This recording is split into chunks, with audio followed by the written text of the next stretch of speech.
آپ 100 مرتبہ کرتے ہیں، 200 مرتبہ کرتے ہیں، ایک تسبیح کرتے ہیں، بعض اوقات لوگ لاکھ دفعہ آیت کریمہ بیٹھ کے کر رہے ہوتے ہیں. تو اب ہمیں تو نہیں پتا کہ اس لاکھ دفعہ سے اللہ تعالیٰ راضی ہوئے ہیں یا نہیں.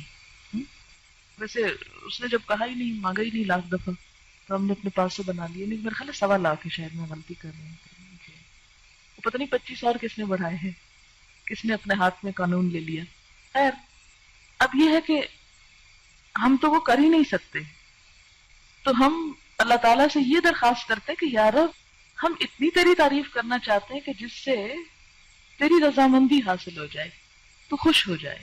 سبحان اللہ وبحمدہ عدد خلقہ ورضا نفسہ وزنۃ عرشہ ومداد کلماتہ. سبحان اللہ، پاک ہے اللہ، یا پاکی اللہ کے لیے ہے.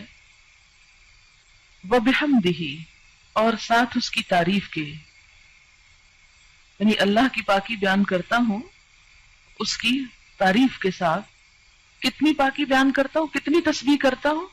عدد، تعداد، گنتی. خلق ہی، اس کی مخلوق کی، یعنی جتنی اس کی مخلوق کی تعداد ہے اتنی دفعہ میں اللہ کی تسبیح کر رہا ہوں.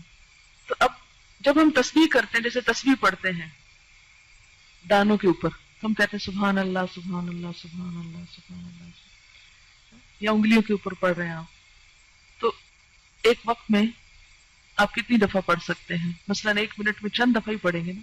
لیکن اگر آپ یہ جملہ بول دیتے ہیں سبحان اللہ وبحمدہ عدد خلقہ، کہ اللہ کی پاکی اس کی تعریف کے ساتھ اتنی مرتبہ جتنی اس کی مخلوق کی تعداد ہے. اور اللہ تعالیٰ کی مخلوق کی تعداد کتنی ہے؟ اللہ تعالیٰ خود فرماتے ہیں وَإِن تَعُدُّوا نِعْمَةَ اللَّهِ لَا تَحْصُوهَا.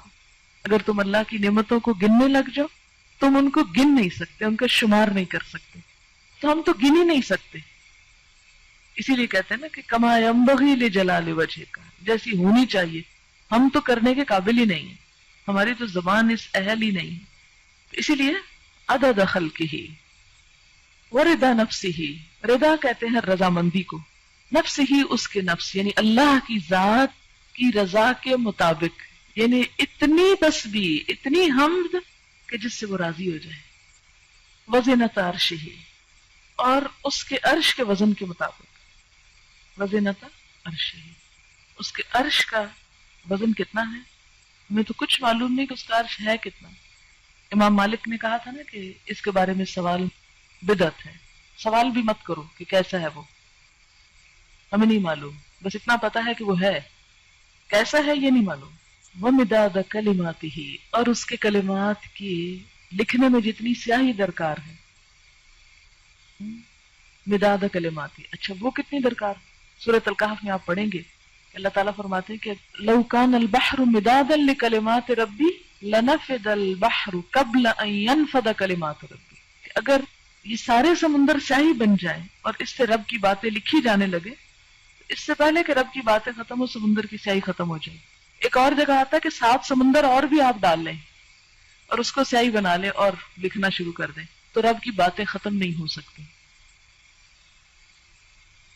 تو پھر اس کے لیے کتنی سیاہی چاہیے ہوگی، ہم تو اس کے بارے میں امیجن بھی نہیں کر سکتے. فرمایا جتنی چاہیے وہ مداد کلمات، کہ اس کے کلمات جتنے ہیں ان کو لکھنے کے لیے جتنا وہ مٹیریل چاہیے اس سب کے برابر. سبحانک اللہم و بحمدک اشہد ان لا الہ الا انت استغفرک و اتوب الیک. السلام علیکم و رحمۃ اللہ وبرکاتہ.